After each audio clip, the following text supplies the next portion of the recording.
Welcome back, degenerates, to Place Your Bets. I'm Tyler James, hoping winter can wait its turn here in South Bend. He's the one and only Eric Hansen. We cover Notre Dame football, recruiting, and more for InsideNDSports.com on the Rivals Network. And we like to make prop bets about Notre Dame football. The subscribers last week, Eric, aced the Pitts props bets. We had 7 people get all 5 prop bets correct. Unfortunately, none of those were us. I did manage to hit on 4 of them. Eric, you're stuck in a slump there with just 2 of them. Have you considered trying to hire a sign stealer? Yeah, that would be a good thing, to hire a sign stealer or just pick them at random. I feel there's science behind my picks.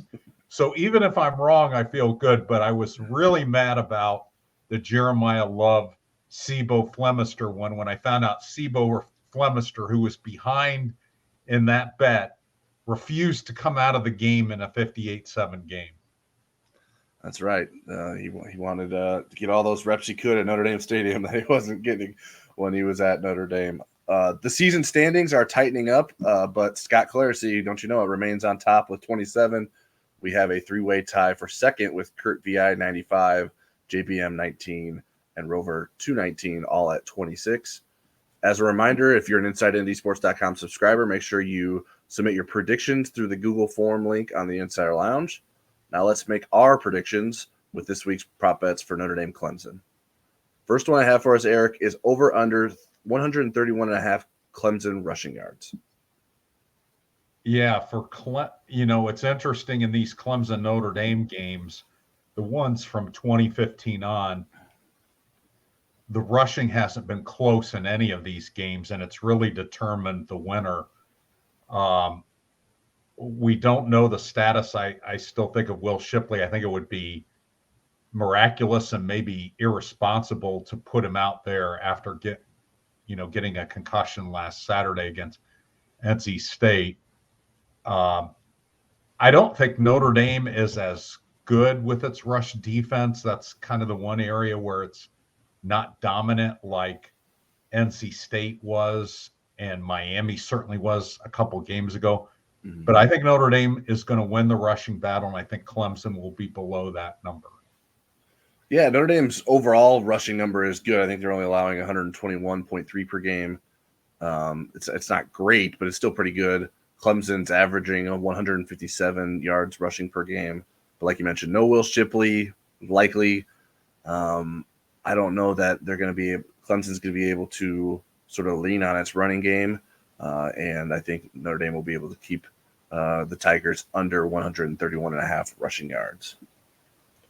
All right. Next one. Who will lead Notre Dame in receptions? That's a tough one because we don't have a lot to go on from last year's game because there were only like 8 or 9 passes completed in that game. I think it was 9. And 3 of them went to Jaden Thomas. I think 2 to Tyree and 4 to Mike Mayer. And it was a different quarterback. I would normally, under normal circumstances, say Jaden Thomas. I'm going to say, especially since he went out of his way to say hi to me when I was waiting to talk to Al Golden, I'm going to say this is a Rico Flores type of game. Oh, okay. So I'm going with Rico and the speed on the outside. Yeah, sometimes you talk about throwing darts with these place your bets props, and this one I feel like is truly a dart throw. I don't think that anyone can say with a lot of certainty who's going to lead Notre Dame in receptions. So I'm just going to go with Chris Tyree as someone who's the active leader in receptions right now for Notre Dame with Mitchell Evans out. I thought a little bit about maybe putting Holden Stays in there because what Mitchell Evans has been doing has been working.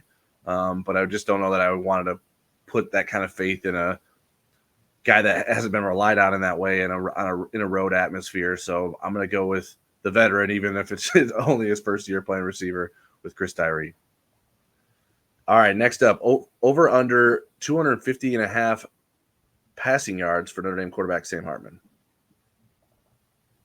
Clemson has been really good at holding down not only the passing totals, but the pass efficiency. I think Jordan Travis is the only one that's come close to that number. I think maybe he was a little over, and that was in an overtime game. But everybody else has been under in their pass efficiency numbers haven't been good. Again, I think this game is going to be won with the running game with enough passing to go with it. So I'm going under. Yeah, I wonder if Clemson gets off to a hot start, then I think maybe Notre Dame is forced to pass. I don't know that that's going to happen, but I think that would like skew the odds in the favor of Hartman throwing for more yards.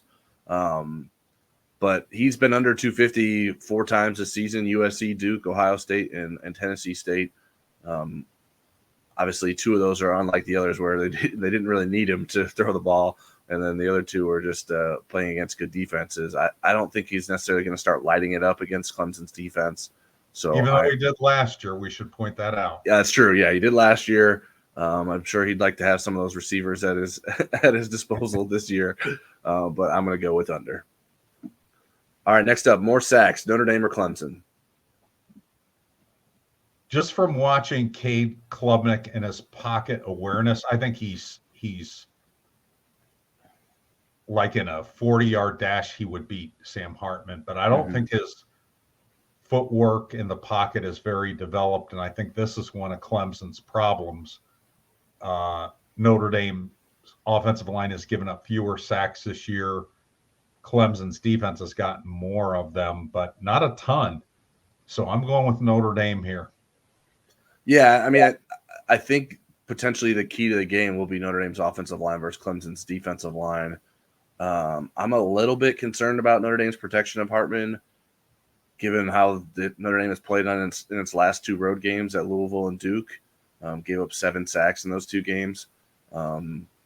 So will those struggles continue, or have they sort of figured things out and got things going back in the right direction? But I'm going to side towards Notre Dame as well. I trust Hartman's ability to get rid of the ball and avoid sacks more than I trust Cade Klubnik's. All right, next one. Over under 1.5 Clemson turnovers. That's been Clemson's signature. Notre Dame's 8th in the country in turnover margin. Clemson's 95th. The way that Notre Dame has kind of found a formula to do that, I'm picking the over on Clemson turnovers. Yeah, I thought about trying to go under here. But you ought to feel bad that you are matching my picks. I know. Either maybe you're stealing my signs. I think I talked to Scott Claracy. Cade Klubnik, he's only thrown 5 interceptions, but 3 of those have come in the last 2 games. But those games were also on the road. Clemson fumbles a lot. I think they have 10 lost fumbles this season and even more that they've been able to recover. Notre Dame's just been so opportunistic with those turnovers that I'm leaning towards the over here. So that's which way I'm going. All right, next one, our fun one. Will Tyler from Spartanburg be at the game? I think somebody that's that invested, that calls a radio show that's that mad, is going to be in the stadium. I don't know how we're going to track that. Hopefully the ABC crew is on top of that. But I vote that Tyler from Spartanburg not only will be at the game, but he'll be at the Smoking Pig afterwards. Tyler.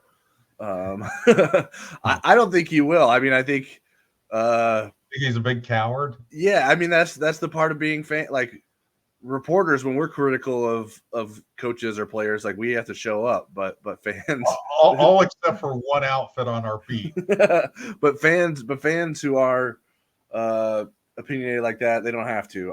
I think there's probably a lot of Clemson fans that aren't Tyler fans either. I think they probably thought that was a little harsh in some of the ways he talked about Dabo, and he's even been a little bit apologetic about that in a story that Tiger Illustrated, our rivals Clemson site, did with Tyler. They tracked down Tyler for a story.